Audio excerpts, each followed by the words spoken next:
Les amis, je trouve que j'étais hyper inspirée. Laissez-moi vous montrer mon idée. Je vous pose, mais en gros, je suis partie acheter il y a quelques semaines un petit carnet. Je cache parce que j'ai gravé le nom de l'enfant, d'accord? Je garde ça pour moi. Regardez ce joli carnet très qualitatif. J'en cherchais un vraiment de qualité, quoi, qui tienne dans le temps. Mais pourquoi ai-je acheté ce carnet, me direz-vous? En fait, moi, je suis frustrée parce que ma mère, je me rends compte que souvent, je ne la connais pas.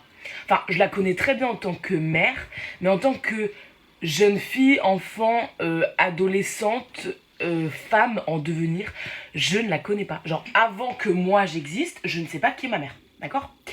Enfin, je sais un peu, mais pas assez. Genre, souvent je me rappelle, mais en fait, ma mère, elle a fait des études. Et j'oublie tout le temps ce qu'elle a fait comme études.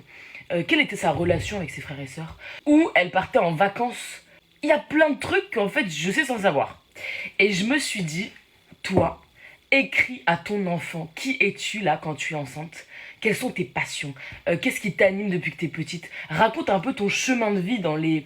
tu vas pas tout raconter, c'est un peu long quand même. Mais dans ce que tu as envie de lui transmettre et qu'il sache de toi. Yeah!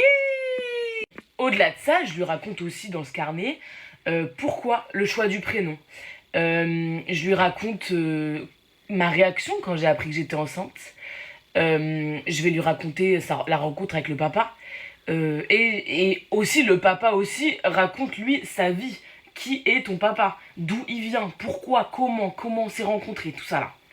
Et aussi ce que j'ai fait avec lui quand j'étais enceinte. Parce qu'on a voyagé tous les deux. Hein. Du coup, je mets des petites photos, etc. Je vous montre pas parce que bah, c'est intime, mais voilà. Je trouve ça génial parce que là, il aura évidemment pas l'âge d'ici 15-20 ans de capter et d'être intéressé par ma life. Mais un jour, il va se dire, mais qui est ma mère? Qui est mon père?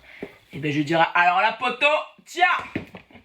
Voilà pourquoi je voulais vous partager cette petite idée, parce que du coup quand j'en parle autour de moi, les gens ils sont ah mais c'est une trop bonne idée, on aurait adoré avoir ça de nos parents. Donc là si vous avez, et je suis sûre que vous avez encore le temps et il n'est jamais trop tard, vous pouvez rédiger un petit carnet à votre enfant et après je raconterai son premier mot, l'accouchement, comment ça s'est passé et toute sa petite vie quoi. Voilà, et comme ça il aura l'occasion de le redécouvrir un jour. Je trouve ça génial, j'adore.